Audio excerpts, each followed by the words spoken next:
Really excited to be here. My name is Chris. I live in the Netherlands, but I grew up in Seattle, Washington. I've lived in Europe now for about 13 years, so I've been broken down as an American living in Europe might. And I hope rebuilt. As you know, it's quite a difference. The ecosystem in Europe and the ecosystem in the US have come to realize is that in general, I need to respect the cultures that I'm in, but I also have to assert what I am as well and what I'm about. And what I really think that I hope to bring today are some stories and some experiences from the field in terms of companies over the last 20 years that I've worked with my own company for the first 10 years, where I was the head of product development.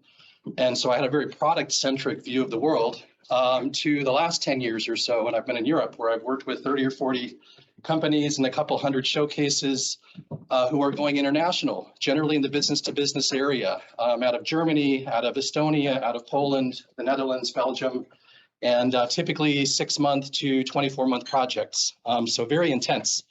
Delivery-oriented projects that really had to grow, where the founders would sniff it out and they would figure it out, and you wouldn't be there for very long. As a former founder myself, sometimes I feel we miss a lot of the key points as we go through this experience in our lives. Such a unique one, maybe we have multiple lives, I'm not sure, but I know that we have this one, and we can take advantage of using it and perhaps not have to do everything in sequential order, but begin parallel processing in our development and in our strategies. Other things that I would like to talk about if I had more time would be the benefits of doing a startup in terms of, honestly, your family life. Even though I know it's crazy, you still determine and you know more of what's going on than when you had that corporate job.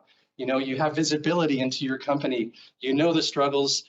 There's nothing hidden as a founder. And you have time. I know that for myself, I've had a lot more time and more flexibility with my family. I've really appreciated that. I think also the impact that you're making, although the culture of your business, the influence you're having on your employees, the influence you're having on the world as well.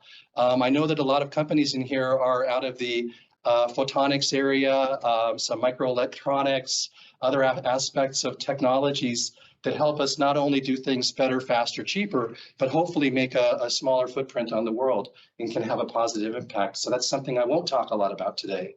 I won't talk about what's going to happen when you finish this company and you take a breath and you look back and you say, what was that all about?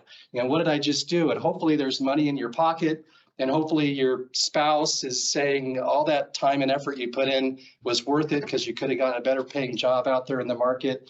But I hope that you look back and you say it was really a rich experience. And I won't talk about the fact that when all of this is done, the real goal is to have all of us, on the rocking chairs laughing about the good old days and how amazing it was.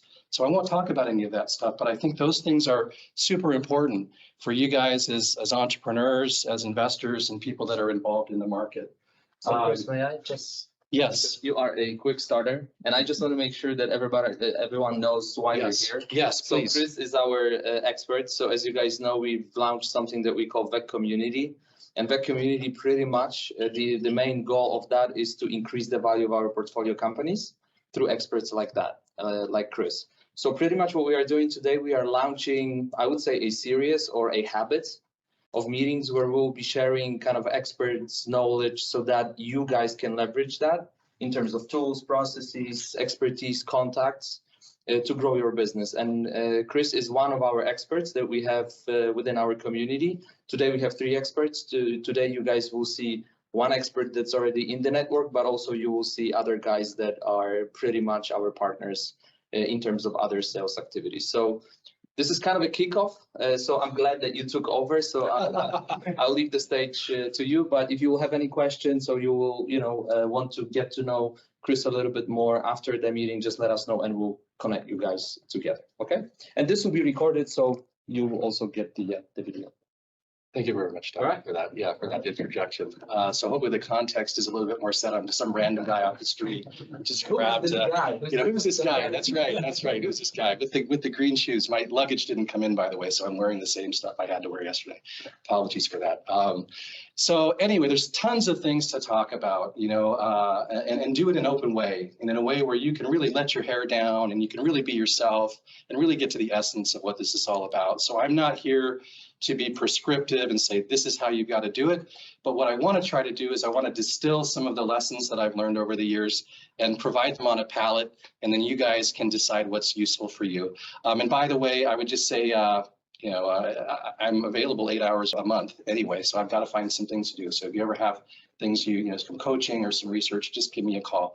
But let me go ahead and proceed with the presentation. So we're here to talk about how to use remote go-to-market strategy as a way of starting your international expansion. We all know that with COVID, companies do not want to spend money hiring, sending people off into the hinterlands until they know that it's worth it. They know that the payoff is there, and they know that the risks aren't so great that it will disrupt the payoff. So we're going to talk about how to add value and do it in a low risk approach. And we're going to do this basically considering projects that we've worked on over the years.